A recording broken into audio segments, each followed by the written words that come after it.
추워지는 계절에 아이들이 야외 활동이 좀 줄잖아요. 어쩔 수 없는 일인데 그럴 때만 뭐 할까 고민하지 마시고 책 읽히시면 돼요. 네. 심심해 심심해 심심해 몸을 비꼬는 아이들. 아빠 엄마가 정말 그 리액션 열심히 하면서 막 과하게 좀 오버하면서 어 진짜로 그랬어요. 이러면서 막 읽어주면 아이들 재밌어하거든요. 자, 행복한 책 소개 시간입니다. 진해 꿈자란 그림책 도서관 이종환 관장님 만납니다. 안녕하세요. 네, 안녕하세요. 마이크를 제가 잘못 올렸네요. 안녕하세요. 네, 안녕하세요. 어, 근데 진짜로 그 추운 계절에 집에서 이렇게 아이들과 책 쌓아서 놀아도 되고요, 그죠? 그렇죠. 미로 만들기도 괜찮고 네네네. 책 읽어주면 정말 좋을 것 같은데. 아주 좋은 말씀이세요. 네, 그게 이제 습관이 안 되면 문제지만은 습관되면 즐거워하거든요. 그럼요. 행복도 습관이니까요. 그리고 그렇게 해주면요, 특히 이제 한 서너 살 이렇게 영유아기에 있는 어린이집 다니는 아들 딸들은 아빠가 읽어줄 경우에 아빠 찾아요. 그렇죠. 요새 제가 좀 놀아주니까 네. 도현이가 잘 때도 맨날 엄마한테 안겨자던 데가 오늘은 아빠하고 잘 거야. 뿌듯하시죠? 엄마는 섭섭해하더라고요. 그러니까 아무튼 자, 오늘 어떤 책 만나볼까요? 오늘은 상실을 통한 성장 이야기예요. 소중한 존재를 갑작스럽게 떠나보낸 아이가 스스로 마음을 달래는 과정인데요. 그류 모르순의 사랑하는 고양이가 죽은 날이랍니다. 저자가 어린 시절 겪었던 이야기라고 해요. 2016년 노르웨이 문화부 최고의 그림책으로 선정될 만큼 아이의 마음을 보듬고 다독여주며 스스로 성장하게 한답니다.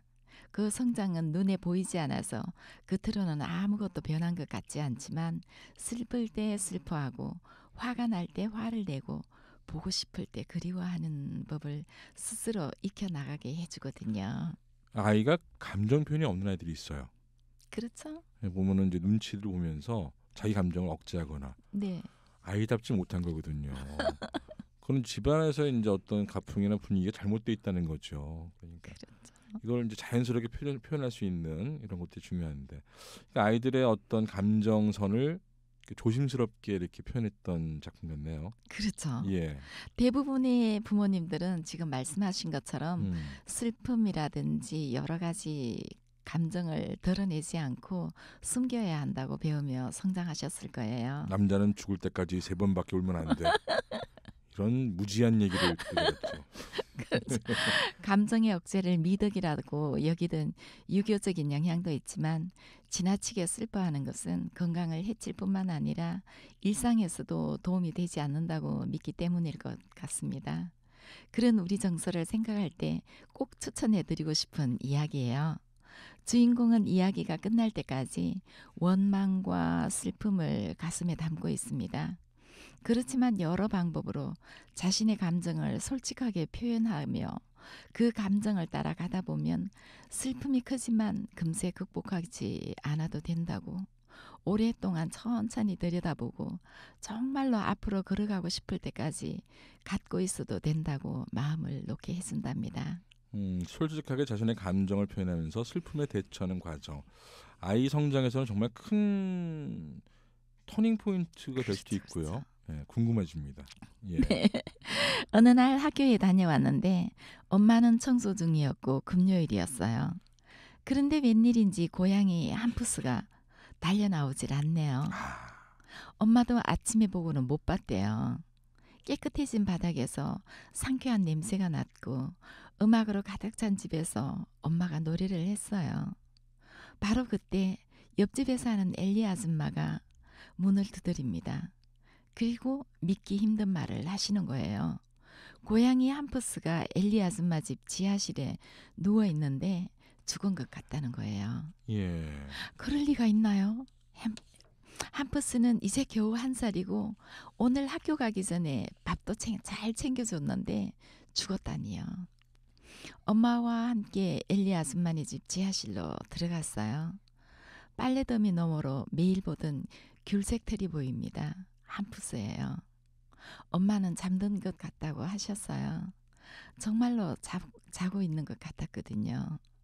엄마는 쥐약을 먹은 거냐고 물었지만 엘리 아줌마는 쥐약이 아니라 2시쯤 자동차가 길에서 끽 하고 급정거하는 소리를 들었다고 하시네요. 아.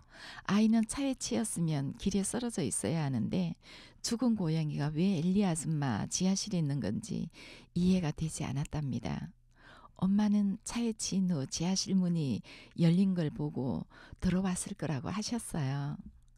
안고 집으로 돌아오는데 함푸스는 축 처져서 하늘을 보며 바람을 맞았어요.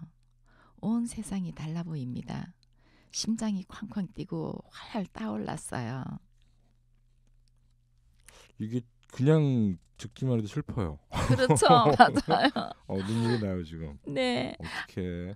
아이의 친구들이 한자리에 모였어요. 예. 말하지 않아도 다들 함푸스에 대해 알고 있었거든요. 다들 범인이 누군지 알고 싶어 했습니다. 그런데 그 섬에는 자동차가 딱 3대뿐이에요. 아, 섬이군요. 네네. 하는 곳이. 가게 아저씨와 카슈타인 할아버지 그리고 볼리볼리라는 동네 택시까지 합쳐서예요. 아이는 친구들과 함께 범인을 찾으러 나섰습니다. 그런데 가게 아저씨는 십자가에 맹세하고 부모님을 걸고 아니라고 합니다. 카슈타인 할아버지 역시 자동차를 안 쓴 지 1년도 넘었다고 하시네요. 정말로 자동차 바퀴는 알록달록 예쁜 꽃들이 잔뜩 피어있는 화분이 되어 있었어요. 마지막으로 택시 운전을 하는 패트리슨 아줌마네 집으로 갔답니다. 아줌마는 길게 한숨을 쉬며 이야기했어요. 엘리 씨 집을 지나가던 중이었는데 갑자기 범퍼에서 쿵 하는 소리가 나더래요. 급 브레이크를 밟았더니 고양이 한 마리가 튀어나와서 엘리 씨네 지하실로 쪼르르 사라져 버렸는데 아주 쌩쌩해 보였다고 해요. 아이는 아줌마 고양이 살해범! 이라고 소리쳤지만 달라진 건 아무것도 없었어요. 다음날 친구들과 함께 노란 금잔화와 하얀 베이지를 꺾어다 함푸스의 무덤을 만듭니다. 엄마랑 아빠, 엘리 아줌마, 그리고 카슈타인 할아버지, 가게 아저씨, 계산대 아줌마도 오셨어요. 함푸스를 위해 지은 시도 낭송했어요. 귀엽고 사랑스럽던 함푸스, 양털옷이 잘 어울리던 함푸스, 잘 익은 귤처럼 예쁜 노을처럼 반짝이던 너, 사랑하는 우리 고양이 너를 잊지 않을게. 안녕 함푸스. 모두 함푸스에게 마지막 인사를 했어요. 돌아보니 저 아래 길가에 그 아줌마가 서 있네요. 어제 저녁에 아줌마가 범인이라고 말하자 엄마는 가여워라 하시는 거예요. 왜요? 그 아줌마가 뭐가 가여워요? 했지만 엄마는 누구에게나 사정이 있단다 라며 이해 못할 소리만 하셨답니다. 아이는 아줌마가 전혀 가엾지 않았어요.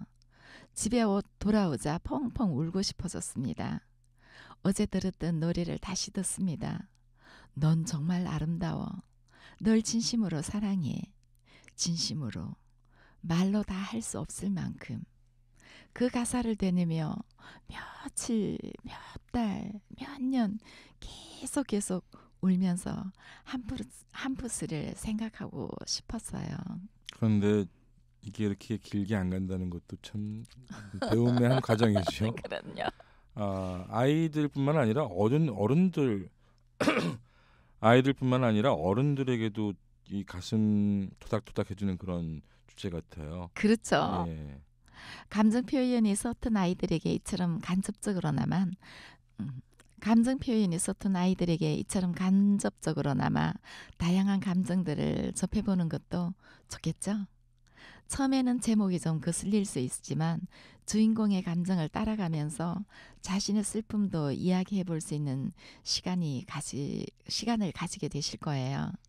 자신이 기르던 고양이의 죽음에 맞닥뜨리는 순간 처음에는 믿지 못했지만 그것은 현실이었고 그 사실을 확인하면서 누가 그랬는지를 추적하게 되고 또 그 과정을 통해 정말 사랑하는 고양이가 이제는 이 세상에 없다는 것을 인정하면서 장례를 치러주고 마음에서 원하는 날까지 슬퍼할 것이라며 마음을 달래는 주인공 아이에게서 나의 모습을 들여다볼 수 있게 해준답니다.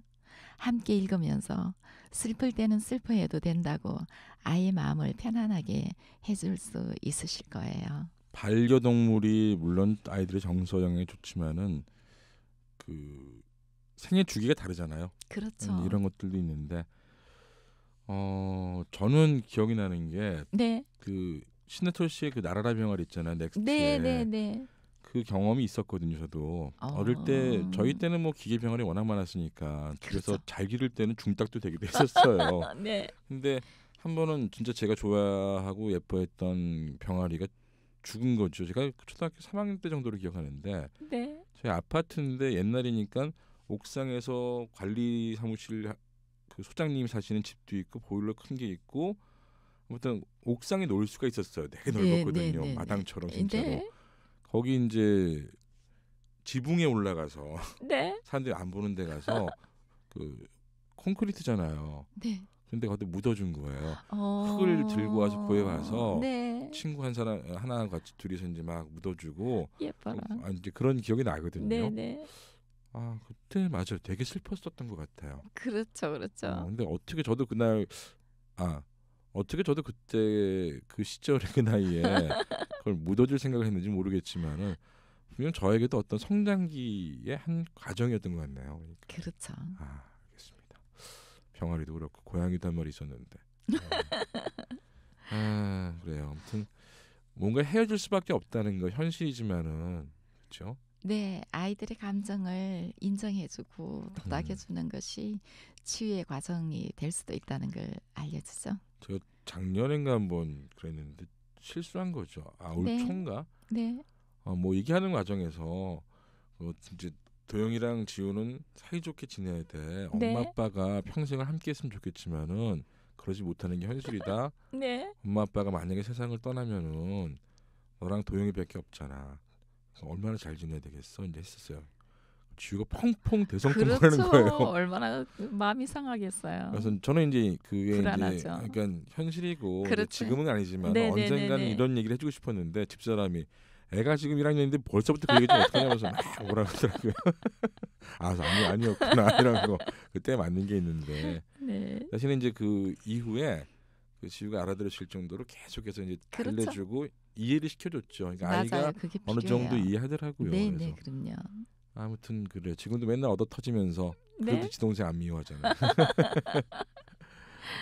그래서 음, 아이들이 이쁜 거죠. 알겠습니다. 아무튼 오늘 저 생각을 참 많이 하게 되는 동안에요. 제목이 사랑하는 고양이가 죽은 날. 이거는 정말 우리 어른들도 함께 봤으면 좋겠네요. 네, 음, 감정 표현하세요. 화난 거 있으면은 화내고 울고 싶으면 울고 그게 진짜 정신 건강에 좋은 거거든요. 그러니까 오늘 좋은 책 감사하고 다음 주에 뵙겠습니다. 네, 감사합니다.